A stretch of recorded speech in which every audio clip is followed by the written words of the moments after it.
Here is a beautiful image of Alex Gleason's 1892 New Standard Map of the World that was on projection at Modern College in Blackheath, England. It states at the top of the map that it is scientifically and practically correct. The way Gleason's map significantly differs from standard maps of the world is in its representation of the poles. As you can see by comparison with a conventional world map, the primary difference in Gleason's map is that the North Pole is actually situated in the centre of the Earth, and upon first glance the South Pole, or what is known as Antarctica, appears to be missing. Upon closer inspection, however, you realise that Antarctica is indeed present and makes up the majority of landmass on the map. Antarctica in Gleason's map is an encompassing ice ring that covers the entire outer reaches of Earth.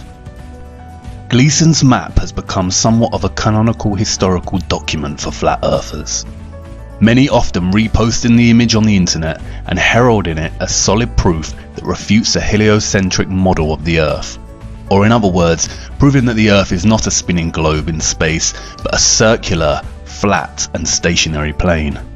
This was not enough proof for me, and while I gravitated towards the idea of a giant encompassing ice wall as a neat concept, I knew that we had a vast amount of evidence proving the existence of space, spherical planets, and entire sciences dedicated to solving the mathematical conundrums of physics. I mean, we landed on the moon, for God's sake. Surely if the Earth was flat and stationary, then somebody would have realised by now. These brave souls did the unthinkable. They flew to the moon, they landed, took their first cautionary steps and planted the American flag. NASA sent multiple crews to the moon on subsequent Apollo missions. They even managed to film Apollo 17 leaving the moon. Stage pushed. Mission arm is ascent. Okay, I'm going to get to pro. 99 proceeded. 3, 2, 1. Ignition. Right away, Houston. Vector grid. But wait, hold on. If this is footage of the crew leaving the moon and making the journey back to Earth, then who did they leave behind to film their craft take off? And wait, don't you think those colourful emissions on takeoff look kind of fake? I haven't seen any subsequent rockets produce these sort of dazzling colours, and I suppose they did admit that they had lost all their data from the mission. But maybe that was just coincidence. I started looking into NASA a bit more closely, and what I found was shocking. I can say with certainty that NASA is indeed lying to the world, and has been lying ever since its founding in 1958. But don't take my word for it. Sometimes you can't tell people the truth, you have to show them. So let me show you. Buckle up and sit tight, because Houston, we have a big problem. Okay, well, there's a big problem with the blue marble, and I'm going to zoom in here and show you what the problem is. These are all composite images where they are really not very good at Photoshop because they're using the Photoshop clone tool to replicate clouds. This cloud is a copy of this cloud. See the formations? They're identical formations. These right here, side by side, side by side. See this kind of W looking shape right here, replicated right here. This cloud is exactly the same as that cloud. You know, same clouds right there, and same thing on the other side of the world. They got the same thing going on. They got careless. Here, look, 1, 2, 3, 4, 5 of the same formations replicated right there. These two replicated, same exact formations right here. This right here is clone of that right there. I mean, really? So you're telling me that we could take pictures of Jupiter and Saturn, huge, massive planets, and now we're out going to Pluto, but we don't have one legitimate picture of the Earth from space that's not a composite? Click on this picture right here. Supposedly the same mission, same guys that took the picture of the most famous picture of our Earth. I'm going to do save image as, and let's see, Apollo Moon, let's call it Apollo Moon 17. And I'm going to open that in Photoshop. And if those of you think this technical difficulty was planned and think I'm scamming you, go do it for yourself. Because you're going to find the exact same thing. I got nothing to hide here. This is live on the air, okay? I'm going to zoom in on the Earth in Photoshop. You see the Earth? Go to Image, Adjust, Levels, and I'm going to Bring the levels over here. And I'm going to bring the levels up. Uh-oh. What is that? Why is there a square box around the Earth allegedly taken from the scientists on the moon in Apollo 17? And people wonder why I don't trust NASA. That's why I don't trust NASA. Just another example of NASA faking space. Let's take a look here at this supposed image of Jupiter. Nothing more than CGI fakery. The supposed auroras towards the north. Let's take a look here again at NASA's official website, where it states Hubble captures vivid auroras in Jupiter's atmosphere. Here's the problem. The date of June 30th, 2016. Now take a look at this. Another so-called official image of Jupiter. This one's from back in 2014. You see the problem here? Now let's take a closer look at the supposed two images provided from NASA of Jupiter. Here's the problem again, 2016, 2014. What's the difference here? Well, the difference is they added the supposed auroras on the north, and this is nothing but a Christmas tree. Give me a break. Take a look here. I mean, all the clouds are in the same exact position. Just the 2016 image is a bit, I would say, darker. This is a bit lighter in 2014. Here's a side-by-side. People can't see what's taking place here with NASA. Nothing more than fakery. I mean, give me a break. This is a complete insult. You have a brain in your head. And you can tell it's real because it looks so fake, honestly.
It became instantly clear how they do it.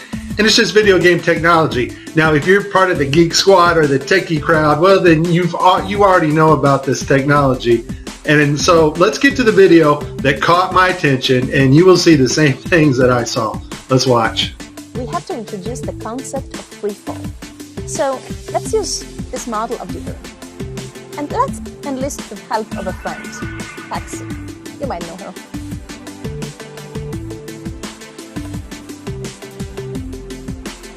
So what is significant about this video is, number one, it was live to school children.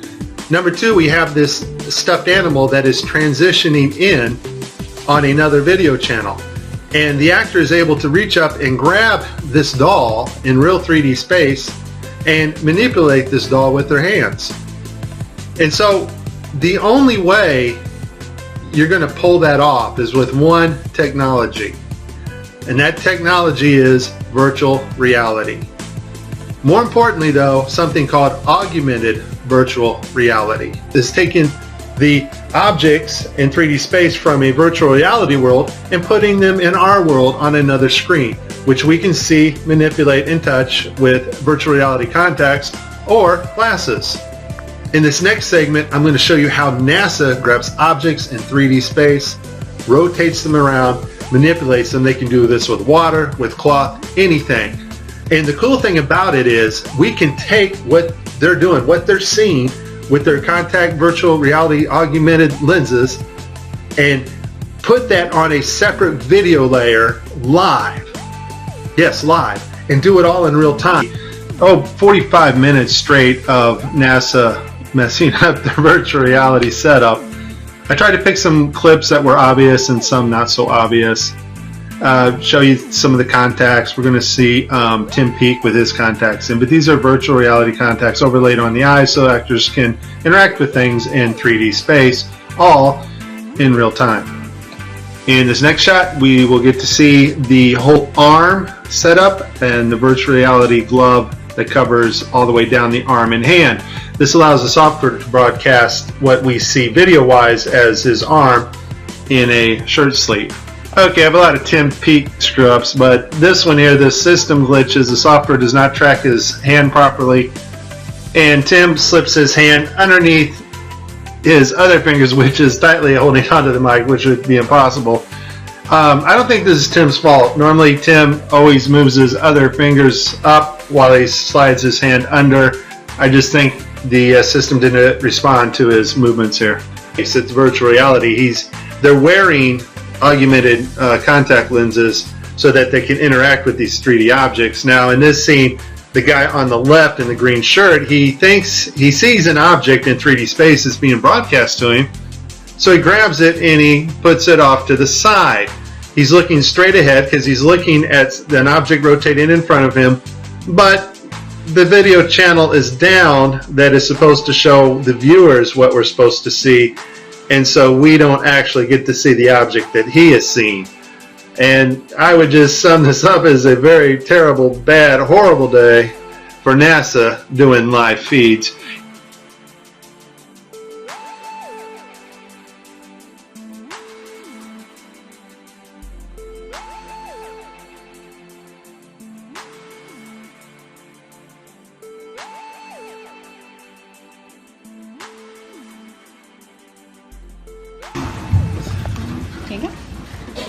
So many times during spacewalks outside the International Space Station, we can see air bubbles rising up. Can you touch on how there are air bubbles in space? Can you be more specific? Air bubbles? So yeah, like a lot of times during the footage, the NASA footage, you can see bubbles coming up out of the helmets or kind of from underneath you. How do you explain bubbles in space? Yeah, I'm not sure exactly what you're talking about. Now sometimes you get water in the helmet, and it's either from sweat or from the cooling garments. And on some of my spacewalks, I had like water in the helmet. Not like I was going to drown in the helmet, but just little bits of water probably came from sweat. Often on the outside of the space station, you'll liberate little pieces of, it's a really harsh environment out there, and the outside of the space station gets beat up pretty good. And sometimes, you'll see just little flecks of paint or something that you might have disrupted floating away from the suit. And, that's generally what that is. I've never seen any kind of air bubble anywhere. Yeah. Could it be that you're filming in an underwater pool and you're not really out there?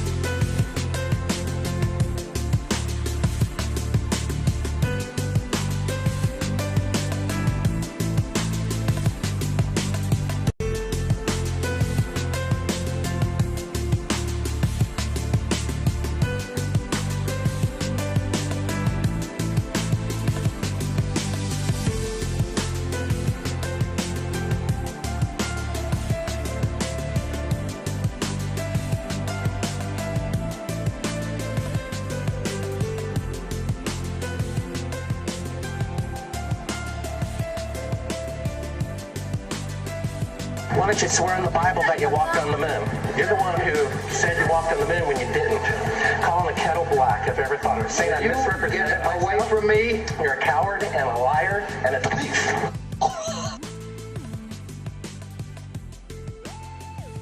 And then there is this.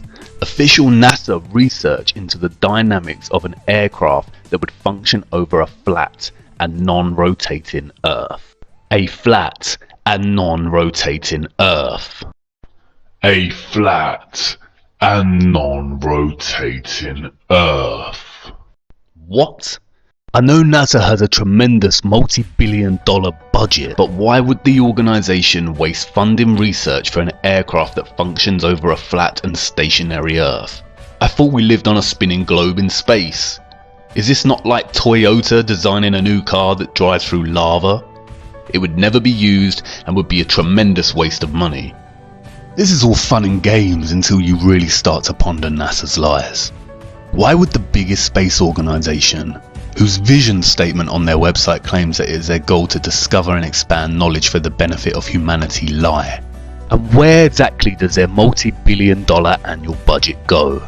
In the last 5 years, NASA's total annual budget between 2016 and 2020 totals over a whopping $100 billion. Why would they commit such fraudulent actions if they want to benefit humanity with their understanding and exploration of space? And if we cannot trust the most famous of all space organisations to give us the truth, then is the Earth really what we've been led to believe it is?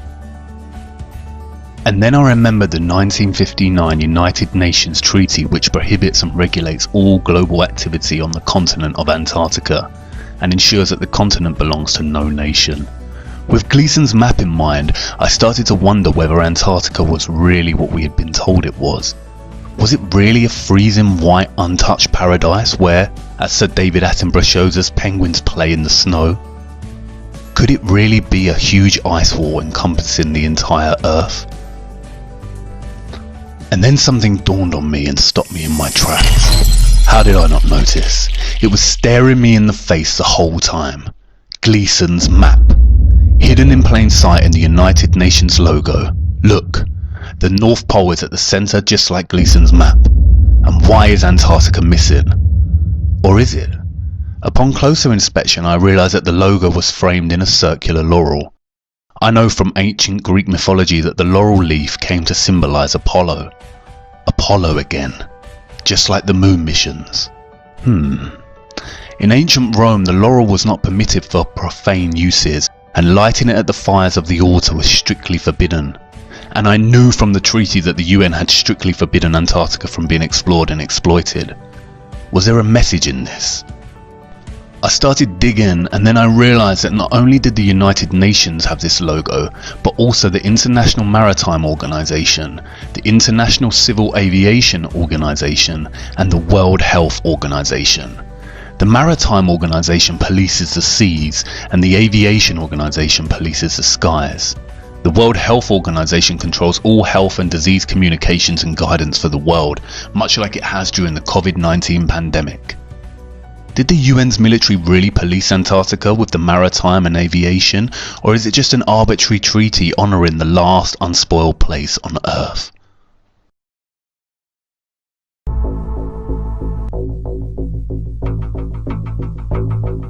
Hey, just a Navy destroyer. He will yield.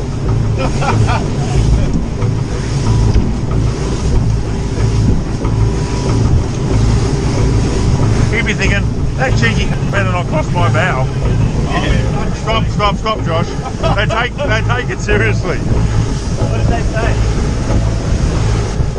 You got to yield. You can't just fucking. They think you're going to charge them. We don't know for sure, but I think they did say something. No, they did. They come back last fall. Yeah, fucking talk to them. Actually going around. He's turning. Stop. He's turning. He is actually turning. He said about the ship yesterday. No, he is turning. Fucking hell, what have we done now? It's turning, Josh. Just sit still. He's slowed down, has he? Yeah, he's really slowed down. Not that we were in trouble. What for? It's coming to us. He's got the shits because... By Port Bow. This is Warship Hobart, Channel 16, over. 16. Yeah. Exclusion area. Please report your intention. Fishing. Who the fuck's that? We're heading to the shelf to go... just say we're out fishing, heading out fishing. No, we're just heading out fishing. Get the dinghies out, boys. They get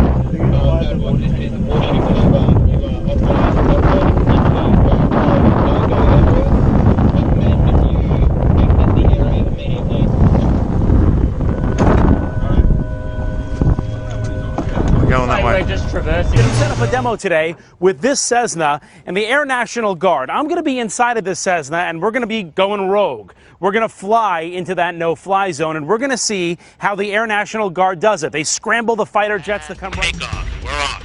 flying for miles and miles until... Okay, we've just entered the no-fly zone now.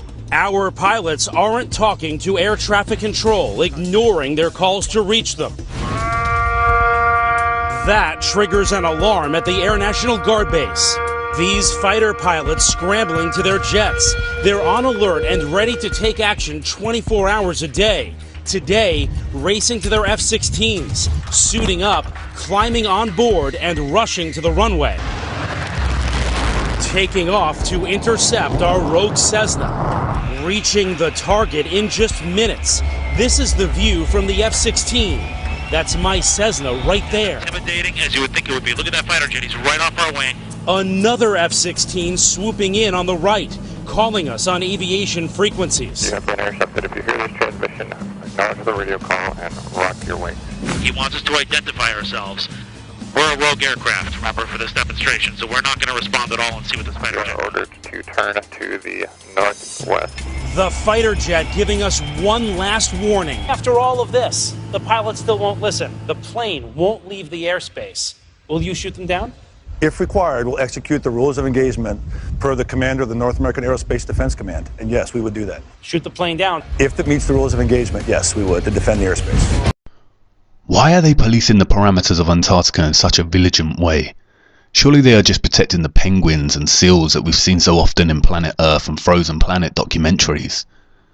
I don't know, I'm not too sure anymore, because after I stumbled across this.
A giant ice wall, stretching for what seems to be hundreds and hundreds of miles.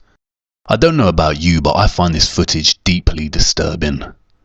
With NASA's lives in mind and that great ice wall looming in the distance, I began to experience what some call cognitive dissonance.